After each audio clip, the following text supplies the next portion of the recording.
Manchester United lost 3-1 to Manchester City thanks to Pep Guardiola's tactical masterclass. In this video, we'll take a look at how Guardiola's tactics exploited the weak links in Mourinho's game plan, which allowed City to be in control for pretty much the whole match, and also how Mourinho tried getting his team back into the game, which actually did more damage to United in my opinion. Pep has an exceptional squad to choose from. In this match, he decided to stick with his usual lineup he's been favoring this season. I'll get back to discussing Pep's tactics after we take a look at what Mourinho had in mind. Pogba picked up a knock during United's comeback win over Juventus, so Mourinho decided to play it safe by resting him.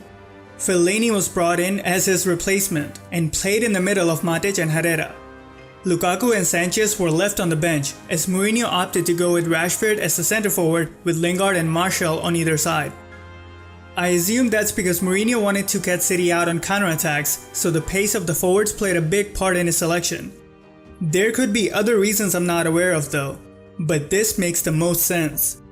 His tactics were very similar to what he used against Chelsea, where he almost snatched a win if it wasn't for the late goal by Barkley. In case you missed that video, you can find it through the link in description. But this match would prove to be completely different as Pep had an idea of what the flaws were in Mourinho's tactics, which I will address after a quick overview of United's game plan. Rashford was tasked to stay in front of City's deep-lying midfielder, while Fellaini came close in behind. The goal was to take Fernandinho out of City's build-up play. This meant that Herrera and Matic had to stay tied with David Silva and Bernardo Silva, respectively, while the fullbacks stayed tied with City's wingers even when they dropped deep into the midfield. The wingers focused on cutting the passing lane to the fullbacks while staying narrow to limit the space in half spaces. Mourinho had his wingers stay narrow so they could press City's defenders when given the chance to disrupt the build-up play and force them back to the keeper. That is pretty much what Mourinho had in mind. With that being said, let's get into how Pep Guardiola outclassed Manchester United. Whenever United's forwards pressed high when City were forced back, Ederson's ball-playing abilities did enough to get them away from the pressure, allowing City to resume their build-up play without too much interference. When City got into United's half, the centre-backs had plenty of time and space to work with, as United were busy man-marking City's offensive players. It's well known that Pep doesn't like to be restricted when building up. His offensive players are constantly moving into open spaces, trying to disrupt the opposition's shape. To make that possible, he deploys the false nine role, allowing his center forward to roam around the field. He has been very popular for using this tactic throughout his managerial career. And that's exactly what he did in this match with Agüero. Agüero allowed City to overload one side of the field, giving them an easy route into the final third.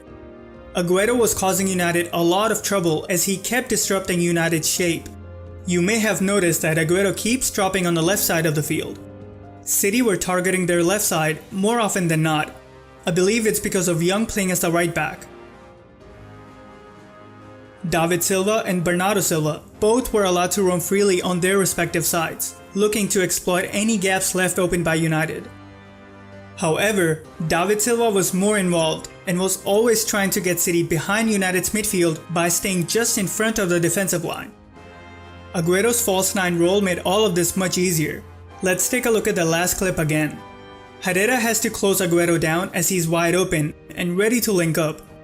But that leaves David Silva open behind the midfield as every other United player is already occupied with a player. Lingard focused on cutting the passing lane to Sterling while prepared to press Mendy. Meanwhile, Young focused on marking Sterling on the left wing. This leaves Herrera in a difficult spot as he has to take care of two players by himself. It gets worse for United when you consider that Fellaini is the one who's beside Herrera. There are a couple of reasons why I pointed out Fellaini like that.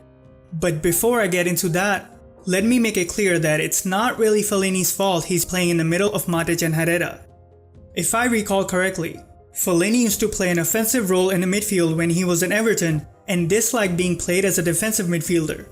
So I can understand that this position is unnatural to him, and due to the circumstances, he has to play in his least favorite position of defensive midfield. Mourinho's tactics doesn't really do him favors either. Having said that, The reason Fellaini is not the ideal player to play in that position is because he's not aware of his surroundings too much. Notice how Fellaini is slow to get back to his position after Herrera makes his way back, allowing Sterling enough space in the midfield. Even when he's aware of his surroundings, his positioning is questionable. He should be helping Herrera when he sees that Herrera is having to mark two players on his own, yet his position doesn't provide any sort of help. City kept trying to exploit the space behind Herrera with Aguero and David Silva. Just a couple seconds after that, Aguero goes inside while David Silva takes up Aguero's last position. As Young's the closest player, he steps up to try and block Silva from passing it out wide. He is successful in his first try, but the bounce after the tackle favors David Silva as he's immediately able to play it out to Sterling on the left wing. After that pass, Sterling looks to cross, which makes his way to Bernardo Silva. That play eventually results in David Silva scoring City's first goal, which took them only 11 minutes to make it happen. After the goal, United were much more careful and stayed back even when City had their offensive players drop deep. Martial started to come deep to try and help in the build-up. With Martial coming deep, a midfielder would attempt to run into the space created by United when their forwards ran inside, causing City's defense to get dragged inwards. While City were always looking to extend their lead on counterattacks after United got caught out. When City lost the ball in United's defensive third, their gegenpressing made it very difficult for United to start a counterattack. Even when they did get away from the first wave of pressure, City would commit tactical fouls to stop the counterattack before it got too difficult to handle. Fellaini was used to get United upfield through long balls, and in instances where United were able to link up upfield, City's tactical fouls would come to their rescue, keeping United far away from the box. All this made it very difficult for United to get in the final third, and when they did get into advanced positions, they were missing a good target to aim for in the box, which would be Lukaku. However, as the half progressed, United seemed to have improved as they were playing with a lot more intensity. Lingard was now coming over to the left side to help in the build-up.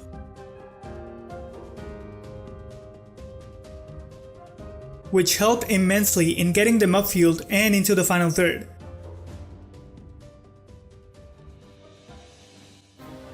The fullbacks were encouraged to go up on their respective wings and attack while the forwards went inside. Herrera was being very poor in possession as he allowed City to dispossess him a couple of times, which resulted in City able to counterattack multiple times, trying to extend their lead to 2 goals.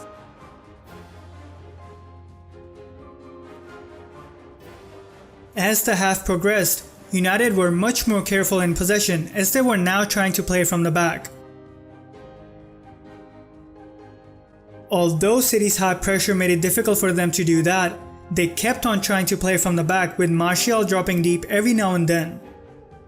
United's best moment in the first half came after Walker was dragged upfield by Martial, so Rashford exploits the space on the left wing, setting up Martial for a shot.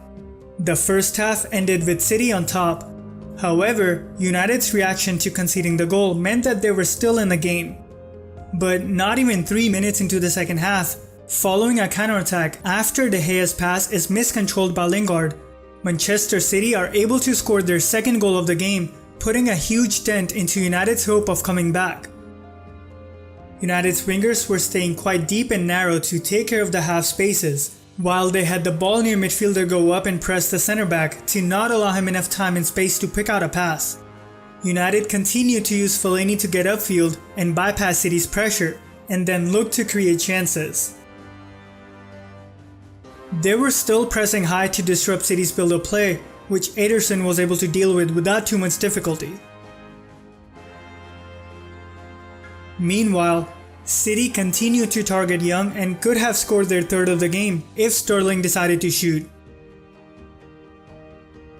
In the 56th minute, Lingard was replaced by Lukaku, which meant that Rashford went over to the right wing. This is what resulted from Lukaku's first touch after coming on. Ederson failed to get the ball but caught the man, which awarded the penalty to United. Martial stepped up to take the penalty and scored, which gave United a slither of hope of getting back into the game. United continued to play from the back when given the opportunity, while City were dealing with those isolated instances with tactical fouls, which ended United's attack before it became a threat. In the 62nd minute, Sané came on for Mahrez. This meant that Sterling went over to the right, while Sané became the left winger. Herrera continued to be sloppy in possession, creating unnecessary problems for United. So, in the 73rd minute, Mourinho decided to replace him and Lingard with Mata and Sanchez. This was an offensive move by Mourinho, as United now had just Fellaini and Matic covering the midfield. Guardiola brought on Gundogan for Aguero just a couple minutes after that.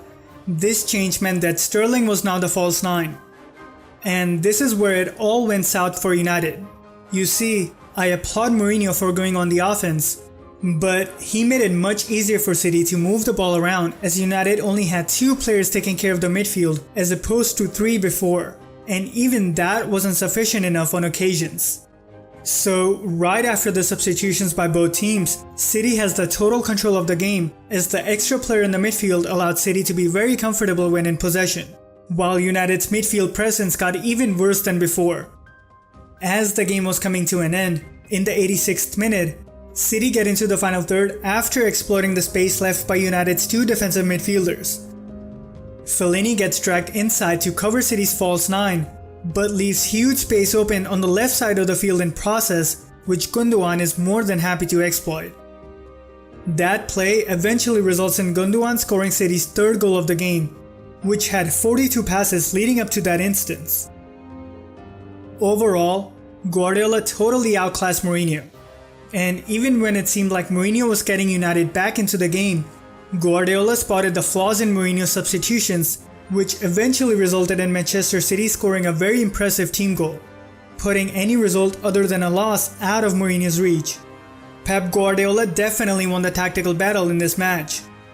To be fair to Mourinho, he hasn't been able to put together a squad of his choice like Guardiola has, but he should still be doing a lot better than his current position, considering the depth and strength he possesses with his current squad. Let me know if you agree or disagree with that. Also, let me know any thoughts you have on this match. I'd love to know what you think, so let me know down in the comments below. If you like what I do and want me to do this full time, check out my Patreon page through the link in description or the card on top right. I really appreciate the support. Follow me on Twitter, Instagram, and Facebook. All links can be found in description. Thank you to Field Jenny J, Manjot Singh, Yitzhak Goretsky, Gary Bartlett, Alberto, Anthony, Hamilton Howard Nodine, Lucky Sengoku-san, and more for supporting this channel on Patreon.